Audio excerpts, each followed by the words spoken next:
자, 반갑습니다. 저는 자료 해석을 강의하는 윤진원입니다. 자, 이제 2020년도 피셋을 준비하는 5급 공채 그리고 국립외교원 수험생들 분이시죠. 이제 2020년 여러분들이 피셋 자료 해석을 준비함에 있어서 이제 커리큘럼을 어떻게 진행할지 한번 설명을 드려볼 텐데요. 커리큘럼에 대한 단순한 설명뿐만 아니라 1년을 공부하시면서 이제 어떤 느낌으로 공부를 준비하셔야 되는지 그런 부분에 대해서도 한번 같이 이야기를 한번 해보도록 할게요. 자, 먼저 2019년도 여러분들이 응시하신 자료해석 시험의 얘기를 하지 않을 수가 없는데요. 2019년의 자료해석을 여러분들이 풀어보셨을 때 느꼈던 느낌은 아마 굉장히 읽어야 할 내용이 많다. 그리고 시간 내에 풀기 어려웠다. 즉 시간이 부족했다라는 걸 가장 많이 느끼셨을 것 같습니다. 그래서 정보량의 증가라는 건 여러분들이 특히 표 형태로 등장하는 문제에서 굉장히 많은 항목들을 체크하면서 하나하나 선지를 해결하는데 시간도 걸리고 표를 읽고 완전히 이해하는 데까지 평소보다 더 많은 시간이 걸리면서 문제 풀이의 운용 전략 측면에서 뭔가 그렇게 어려움이 있을 수도 있었겠다라는 생각이 들고요. 여러분들이 문항 번호로 보면 17번에서 전기자동차 충전 요금 같은 문제가 있었고요. 그리고 19번과 20번에서 사업가 피고양자의 소득 분위를 가지고 출제된 문제가 있었죠. 자, 그 문제의 경우에도 표가 4개가 등장하면서 여러분들의 표 자체를 이해하는 데 조금 어려움이 있었을 거라고 생각이 듭니다. 자, 그리고 여러분들 대부분이 이제 포기를 하신 37번 문제에서 LTV DTI 문제, 여러분들이 그 문제를 찬찬히 읽어보고 풀어보셨다면 너무 어려운 문제는 아니었다라는 걸 확인하실 수 있었겠지만 시험장에서는 아마 쉽지 않았을 겁니다. 그래서 굉장히 많은 식과 그리고 표의 항목이 등장하면서 이 문제를 버려야겠구나, 그렇게 여러분들이 풀기 엄두조차 나지 않는 문제들의 어떤 구성 형태가 좀 많이 늘어났다는 걸 알 수 있었고요. 자, 그래서 이런 문제를 여러분들이 보시다 보면 결국에는 내가 시간이 충분히 주어진다면 풀 수 있는 문제지만 여러분들에게 주어진 시간은 항상 모자라죠. 그래서 그런 모자란 시간 안에 이 문제를 풀어내려면 계산 과정을 줄이고 그 계산 과정을 하더라도 효율적으로 하는 것이 필요하기 때문에 평소에 계산 연습을 많이 하는 것보다 어떻게 하면 계산을 줄일 수 있을까 고민하는 것이 훨씬 이번 시험에서는 도움이 될 수 있었다고 생각이 듭니다. 자, 그리고 이제 두 번째를 보면 그래프 출제 비중이 굉장히 강화가 됐는데요. 수험생들이 어려워하는 문제 유형 중에 대표적인 문제가 표의 내용을 그래프로 또는 차트로 변환하는 문제입니다. 그래서 이 문제 유형을 어려워하시는 분들은 대부분 이 문제를 풀지 않고 넘어가는 그런 경향이 있는데 이번 해에는 특히 이 문제가 앞책형, 뒤책형 다 포함해서 4문제 정도가 출제가 되면서 만약에 이 문제에 대한 접근 방법을 넘어가자라고 정해두신 수험생이 있었다면 굉장히 시험장에서 곤욕스러운 경험을 느끼셨을 것 같습니다. 그래서 그래프 출제가 지금 4문제 정도로 표 차트 변환 문제가 는 것뿐만 아니라 그리고 예전에 나왔던 기출문제 중에 많이 사용되는 삼포도 그리고 추세선, 방사형 그래프 같은 아주 클래식한 그래프 주제들이 여전히 출제가 되고 있기 때문에 그래프를 더 이상은 내가 시험장에서 이건 넘어가야 돼, 이건 내가 풀 수 없어, 이런 영역으로 남겨두신다면 자료 해석에서 좀 고득점을 받기가 쉽지 않았을 거라는 그런 분석을 할 수가 있습니다. 자, 그리고 세 번째는 이제 평균과 최소 교집합이 확대 출제되고 난이도가 좀 올라갔다는 게 굉장히 특징적인 부분인데요. 올해 시험 문제를 한번 여러분들이 찬찬히 들여다볼 기회가 있으시면 문제 자체의 난이도는 별로 높지 않았고 표의 정보량이 많이 늘었구나, 이 정도를 확인할 수 있는데 특히 10번 문제. 자, 10번 문제에서 코치의 분야별 잠재 능력을 이렇게 구분하는 문제가 있었을 겁니다. 그 문제는 이제 여러분들이 들어가셔서 한번 확인을 해보시면 산술평균, 가중평균을 응용하는 문제였거든요. 하지만 여러분들이 시험장에서 그거를 이해하고 그런 해석적인 포인트를 찾아서 문제를 풀기는 상당히 쉽지 않았을 거라고 생각이 듭니다. 그래서 평균과 같은 부분에서 계속 출제가 되고 있었지만 난이도가 이제는 어느 정도 좀 높아지고 있다는 걸 확인을 할 수가 있었고요. 그리고 33번 같은 문제에서는 최소 교집합이 나옵니다. 근데 최소 교집합이 어렵게 출제되면 제가 어느 정도까지 출제된다고 말씀을 드렸었냐면 3중 최소 교집합이 계속 나오고 있다. 가중평균도 3중 가중평균 문제가 나왔을 때 대부분의 수험생들이 많이 어려워했었거든요. 자, 그래서 최소 교집합 문제도 이제는 3중 최소 교집합의 이번에 조금 새로운 아이디어를 묻는 그런 33번 문제까지 나오면서 그런 어려운 킬러 문항에 해당하는 문제가 많이 출제되진 않았지만 한 두 문제 정도가 출제됐을 때 그 문제를 맞힐 수 있는 수험생과 그 문제를 맞히기 어려운 수험생들은 분명히 점수적인 측면에서 차이가 있었을 거라고 생각이 듭니다. 자, 그래서 올해 시험을 이제 전반적으로 한번 확인을 해본다면 문제, 개별 문제 자체의 난이도는 그렇게 높지 않았습니다. 하지만 이 문제를 제한된 시간 내에 40문제를 풀이하는 운용 전략적인 측면에서는 어떤 전략이 제대로 세워져 있는 수험생과 그 전략이 제대로 세워져 있지 않은 수험생과는 분명히 유의미한 차이가 있었을 거라고 생각이 듭니다. 그리고 이제 올해 여러분들이 커트라인을 이제 확인을 하셨을 텐데 커트라인이 일행 기준으로 75점이었죠. 예년에 비추어 보면 예년에는 커트라인이 80점까지 올라가는 해가 있었습니다. 불과 2, 3년 전에 커트라인이 80점까지 갔는데 75점까지 떨어졌다는 것은 굉장히 이제 난이도를 좀 조절해가면서 적정한 점수대에서 커트라인을 형성하겠다는 이제 인사혁신 체계를 의지로 해석이 될 수가 있는데 올해 여러분들이 언어와 자료와 상황을 보셨는데 특히 여러분들이 언어에서 굉장히 점수 낙폭이 큰 수험생들이 많았습니다. 그래서 언어를 잘 본 학생보다 평소보다 언어를 못 본 학생들이 굉장히 많이 늘어났기 때문에 여러분들이 자료에서 얼마나 점수를 보전해 주느냐가 올해 커트라인을 결정하는데 아주 크리티컬한 요소가 되었을 거라고 생각이 들고요. 그리고 상황도 예년에 비해서 다소 난이도가 상승했다라는 수험생들의 의견이 있었기 때문에 결국에 여러분들이 시험장에서 안정적으로 점수가 나와야 하는 과목을 어떤 과목으로 삼을 것이냐 이런 고민을 좀 해보신다면 최근의 난이도와 출제 경향을 비교해 봤을 때는 그래도 자료 해석에서 여러분들이 실수를 줄이고 계산 과정을 줄이면서 고득점을 안정적으로 획득하실 수 있다면 전체적인 커트라인에서 여러분들이 안정적인 점수를 받는데 굉장히 유리할 거라는 생각을 가질 수가 있습니다. 자, 그래서 여러분들이 이제는 자료 해석 공부를 어떻게 하시면 좋을지 2020년도 이제 내년 시험을 대비해서 어떤 식으로 하면 좋을까 이 부분에 대해서 한번 얘기를 해볼게요. 기출 분석이 굉장히 중요하다는 게 올해도 증명이 됐습니다. 자, 기출 분석이 중요하다는 건 여러 가지 측면에서 이제 얘기를 할 수가 있는데 올해 40문제 중에 조금 신유형이다, 새로운 유형이다라고 말할 수 있는 건 한 두 문제 정도가 됩니다. 그 말은 바꿔서 말하면 어떤 의미냐면 38문제는 이미 나왔었던 문제를 똑같이 재현해낸 시험 문제라고 생각을 할 수가 있죠. 그렇다면 여러분들이 기출문제에서 내가 해결하지 못하는 문제가 없다면 올해 시험에서 38문제는 충분히 내가 물론 시간의 압박을 받는 수험생도 있었겠지만 내가 시간만 잘 운용 전략적인 측면에서 해결을 할 수 있다면 38문제를 푸는데 내가 몰라서 못 푼 문제는 없었을 거다 이렇게 생각을 할 수가 있겠죠. 자, 그래서 이런 신유형이 사실은 여러분들의 학부를 가르는 결정적인 문제는 아닙니다. 그래서 38문제의 정답률을 얼마나 올리느냐가 중요하기 때문에 여전히 기출문제를 분석하는 것은 자료에서 공부에서 굉장히 중요하다 이런 결론을 내려볼 수가 있겠고요. 그리고 18년도 문제를 우리가 확인했을 때 19년도가 어떻게 출제될 것인가를 좀 예상해 볼 수가 있었는데 제가 예전에 이제 18년도 분석 강의를 하면서 여러분들한테 드렸던 말씀이 뭐냐면 자, 그래프 비중이 늘고 있다. 자, 그래프 문제가 출제 비중이 강화될 거다. 그리고 어렵게 나올 수 있다. 그리고 최근에 평균과 최소 교집합 문제가 두드러지게 출제가 되고 있으니까 이 부분에서 어렵게 나왔을 때 여러분들이 어떻게 대비해야 할지 충분히 고민을 해 놓으셔야 된다는 말씀을 드린 적이 있습니다. 자, 그래서 그 전에 즉 올해가 2020년도 여러분들이 시험을 보셔야 되니까 2019년도 시험이 어떻게 나왔는지를 분석하는 건 매우 중요합니다. 여러분들 중에 간혹 이런 분들이 있으실지 모르겠는데 시험 직전에 작년 문제를 이렇게 풀어보시는 분들이 있어요. 그러면 이제 둘 중에 하나인데 만약에 내가 작년 문제를 풀었을 때 점수가 잘 나온다면 굉장히 다행이겠죠. 근데 작년 문제를 풀었는데 내가 봤던 기출문제 점수보다 굉장히 낮은 점수가 나왔어요. 그러면 이틀이나 3일밖에 남지 않았는데 어떻게 하실 건가요?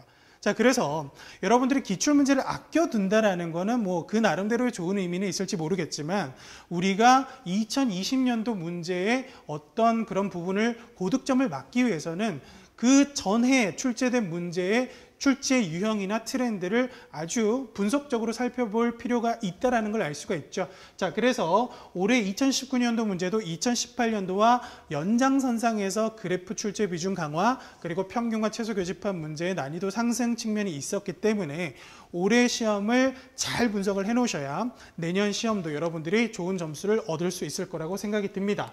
자, 그리고 여러분들이 공부를 하면서 이제 중요한 것이 개념 기출 문제풀이를 어떤 비중으로 할 거냐, 이게 굉장히 중요한데요. 자, 우리가 공부를 할 때는 개념, 기출, 그리고 문제풀이가 있습니다. 개념적인 측면에서 먼저 얘기를 해본다면 여러분들이 개념을 공부하실 때 제일 많이 보시는 게 이제 기본서죠. 어떤 강의를 들으시건 간에 기본서를 많이 보시게 되는데 자기 모순에 빠지는 경우가 많습니다. 무슨 말씀이냐면 여러분들이 기본서에 나오는 이론의 회독수만 많이 늘리면 내가 문제를 풀 수 있을 거다라고 생각하는데 과연 올해 기본서만 많이 보고 들어가신 분들은 문제를 그렇게 쉽게 해결하기가 쉽지는 않았을 겁니다. 왜냐하면 문제의 정보량 자체가 늘어났기 때문에 시간적인 측면에서 운용 전략이 분명히 고려되어야 하는 해였기 때문이죠. 자, 그렇다면 개념만 무작정 이렇게 회독수를 늘리는 것보다는 실제 기출문제에 나온 개념만 골라서 여러분들이 이거를 여러분들한테 이렇게 체화시킬 수 있다면 개념을 정말 많이 여러분들이 시중에 많은 기본서들이 나와 있겠지만 기본서들의 이론 부분이 굉장히 두껍죠. 근데 그 이론이 모두 출제가 되는 건 아닙니다. 그래서 최신 기출문제를 바탕으로 요즘 어떤 개념들이 나오는구나. 그래서 저는 이걸 이제 실전 개념이라고 표현을 하는데 실전 개념을 여러분들이 충분히 한번 보실 필요가 있다는 거죠. 그리고 제가 계속 말씀드리는 것 중에 가장 중요한 얘기는 기출문제가 중요하다는 건 부인할 수가 없는 사실입니다. 올해 문제를 봐도 그렇고요. 그 올해 직전의 문제를 봐도 똑같습니다. 결론은 결국 기출문제라는 건 여러분들이 생각을 해보시면 자료 해석이 가장 닮아있는 영역의 어떤 학문이 수학이라고 생각을 하실 겁니다. 근데 수학은 우리나라에서 교육과정이라는 그런 기준이 있기 때문에 교육과정에 근거해서 문제를 출제하게 되는데 자료 해석은 그런 게 없습니다. 자, 그래서 무슨 말이냐면 출제자가 기출문제를 출제할 때는 예전의 기출문제를 참고해서 출제할 수밖에 없다라는 거죠. 자, 그래서 물론 출제 기준이 있을 수는 있겠지만 출제 기준의 가장 핵심이 되는 것들은 그 전에 출제됐던 기출문제라는 거죠. 그래서 여러분들이 기출을 여러 번 보시는 것도 중요하지만 어떻게 내가 효율적으로 풀 수 있을지 그 부분에 대한 충분한 고민을 해보시는 게 기출문제의 올바른 학습 방법이라고 할 수가 있겠습니다. 자, 그래서 기출문제에 대한 비중을 좀 늘리셔야 할 거고요. 그러면 기출문제만 풀면 고득점이 나오느냐? 그건 아니죠. 제가 아까 앞에 40문제 중에 2문제 정도가 새로운 유형이 출제됐다고 말씀을 드렸어요. 그러면 결국 기출문제에서 변형이 되거나 난이도를 올려서 문제를 풀어본 경험이 있어야만 실전에서 이런 어려운 신유형이라고 하는 문제에 대해서 여러분들이 적응을 할 수가 있다는 거죠. 그래서 다양한 문제를 풀어보면서 과연 내가 기출에서 출제된 원리를 정확하게 그리고 내 몸에 딱 붙게 이해를 하고 있는지 확인을 하셔야겠습니다. 자, 그래서 개념만 중요한 것도 아니고요. 기출이나 문제가 각각 중요한 게 아니라 이 세 가지를 항상 연계해서 여러분들이 학습을 해주셔야 자료 해석에서 안정적인 점수를 획득할 수 있다고 생각이 듭니다. 자, 그러면 이제 여러분들이 자료 해석을 저와 함께 이제 앞으로 학습을 해나가시면 어떤 커리큘럼으로 진행되는지 한번 설명을 해드릴게요. 현재 제가 이제 이 영상을 찍고 있는 시기는 5월입니다. 그래서 5월에 여러분들과 함께 첫 강의로 개강추 기본 개념, 즉 실제 기출문제에 나온 필수 개념만 컴팩트하게 묶어서 여러분들하고 개념은 이 정도를 아시면 되겠다. 자, 그런 부분에 대해서 한번 이야기를 해볼 거고요. 개념이 어느 정도 내가 이해가 됐다면 이제는 기출문제를 풀어보셔야 되겠죠. 그래서 제 강의 중에 가장 중심적인 부분이 바로 레벨 시리즈입니다. 레벨 시리즈에서는 기출 분석을 통해서 기출문제를 어떻게 이해하고 해결해야 되는지 그런 부분에 대한 좀 깊은 얘기를 좀 해볼 거고요. 올해 이제 작년 강의와 조금 달라진 부분이 뭐가 있는지 궁금하신 분들이 계실 텐데 결국 기출문제는 내가 한번 보고 이해를 했다고 해서 끝나는 게 아니라 내 몸에 붙어야 되거든요. 그러면 이거를 충분히 연습하고 체화할 수 있는 어떤 기간이나 어떤 과정이 필요합니다. 그래서 올해부터 제공되는 부교재는 프랙티스 교재라는 건데 프랙티스 교재는 레벨에 맞춰서 총 4권이 여러분들한테 배포가 될 겁니다. 그래서 각 프랙티스 레벨의 주제에 맞춰서 자, 첫 번째는 뭐 자료의 확인과 연산, 그리고 여러분들이 올해 많이 보셨던 표 그래프 보고서를 해결하는 방법, 그리고 세 번째는 최근에 많이 나오고 있는 산술 가중 평균과 최소 교집합, 그리고 마지막에는 조금 어렵게 출제됐을 경우에는 시 컨트롤 문제가 어렵거든요. 자, 그래서 시 컨트롤 문제와 상황 판단형 문제까지 여러분들이 기출 분석을 하시면서 충분히 여러분들의 약점을 체크하고 문제풀이 연습을 할 수 있도록 부교재가 제공이 됩니다. 그래서 기출 문제를 보시면서 프랙티스북을 같이 푸신다면 조금 더 기출을 여러분 몸에 붙일 수 있는 그런 공부 방법이 될 거라고 확신을 합니다. 그러면 이제 기출 분석이 끝난 다음에는 실제로 응용된 문제를 많이 풀어보셔야겠죠. 아무리 기출 문제를 많이 보더라도 여러분들이 내년 시험장에 가서 보셔야 되는 문제는 새로운 문제거든요. 그래서 기출 문제의 원리를 이해하는 게 중요하고 그 원리를 바탕으로 다른 형태로 출제된 문제를 풀어보셔야 하는데 실전 모의고사 8회분을 통해서 여러분들이 시험에서 내가 운용 전략을 어떻게 가져갈지 그런 부분에 대한 고민도 하실 수 있을 겁니다. 그리고 마지막으로는 이제 파이널 교재인데 파이널 AB는 자 A는 민간 경력자 그리고 A는 5급 공채 국립외교 문제고요. 그리고 B는 민간 경력자 입법고시 문제입니다. 그래서 이 최신 3개년 기출 문제를 바탕으로 운용 전략에 있어서는 어떤 식으로 문제를 풀어나가야 되는지 여러분들과 함께 자 커리큘럼을 이렇게 한 1년 정도에 걸쳐서 학습을 하시게 될 겁니다. 그러면 이제 세부적인 강좌와 그 강좌에 사용되는 교재에 대해서 좀 설명을 드릴 텐데요. 첫 번째는 이제 개강추, 여러분들이 기초 개념, 실전에 나오는 필수 개념을 이해하기 위해서 개념 강력 추천이라는 교재를 확인하시게 될 겁니다. 이 교재는 정말 필요한 개념만 담았습니다. 뭐 제가 공부할 때 저는 개념을 위주로 공부하지는 않았거든요. 근데 제가 강사가 됐다고 해서 여러분들한테 아주 많은 개념을 이렇게 제공한다는 것은 모순이죠.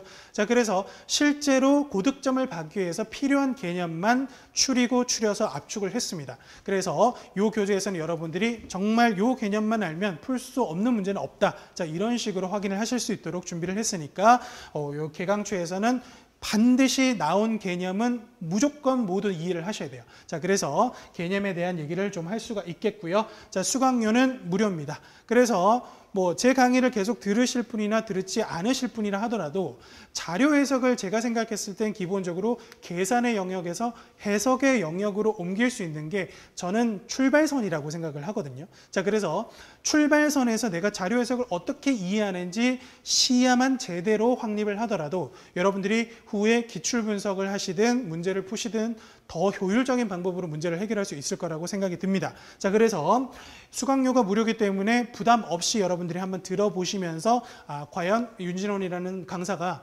자료 해석을 어떤 식으로 이해하고 어떤 식으로 풀라고 말하는지 한번 경험을 해보시면 좋겠고요.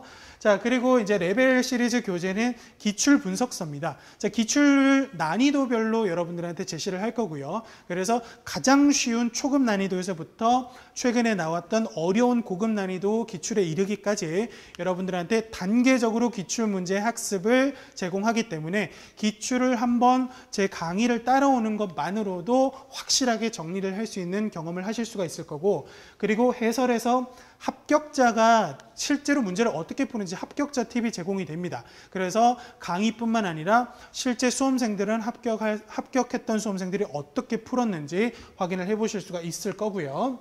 그리고 실전 모의고사 8회분을 통해서 여러분들이 문제를 풀어보실 텐데 저는 모의고사를 출제할 때 그냥 뭐 마구잡이로 출제하는 것이 아니라 올해 문제의 경향, 출제 경향 트렌드를 파악해서 어떤 출제 비중이 늘었구나, 그리고 어떤 출제 비중이 줄었구나, 그리고 예전에 나왔던 문제 중에 출제 비중이 줄었다 할지라도 이런 문제는 다시 한번 볼 의미가 있겠다, 이런 문제들을 선별해서 문제를 출제합니다.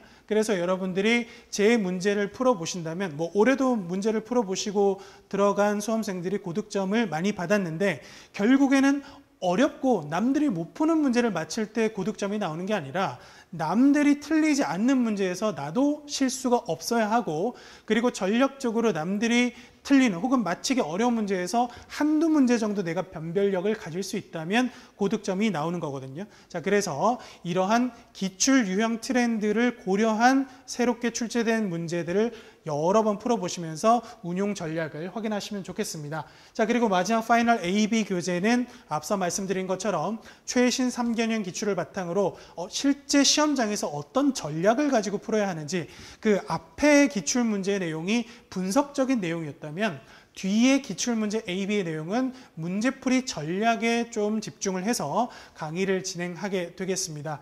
자, 그래서 여러분들한테 저는 이제 이런 질문을 많이 받는데 1차를 어느 정도 열심히 해야 됩니까?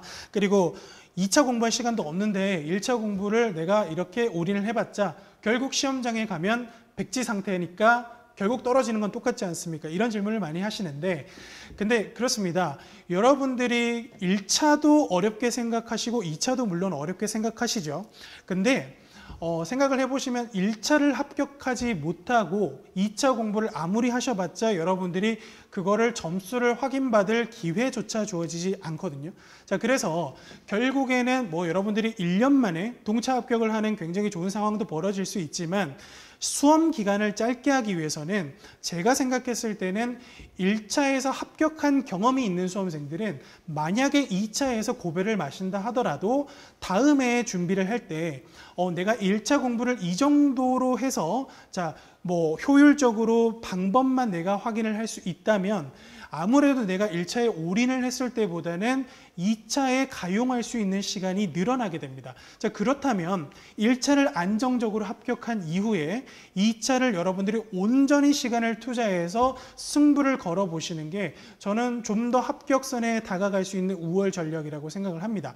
그래서 언젠가는 여러분들이 1차 시험은 넘어야 할 산이고 2차 시험장에 들어가기 위해서는 반드시 1차 합격을 전제로 해야 되기 때문에 만약에 2차 시험장에 들어가 보신 경험이 없거나 그리고 내가 1차가 불안하다거나 아니면 내가 초시생인 경우에는 1차, 2차를 다 같이 하는 건 중요하지만 그래도 1차 합격을 할 수 있는 안정적인 실력을 만들어 놓는 게 여러분들의 수험 생활을 효율적으로 처리할 수 있는 그런 방법이라고 생각합니다. 그래서 제가 항상 입버릇처럼 하는 말이 반드시 끝은 있다라는 건데 그 끝이 여러분들의 어떤 수험 방향이나 그런 학습 정도에 따라서 짧아질 수도 있고 길어질 수도 있는 거죠. 근데 굉장히 여러분들은 지금 20대 뭐 초중반 학생들도 많고 요즘은 20대 후반, 30대 초반 학생들도 많은데 인생에서 굉장히 중요한 시기를 내가 원하는 꿈을 이루기 위해서 이렇게 등가 교환하고 계시는 거잖아요.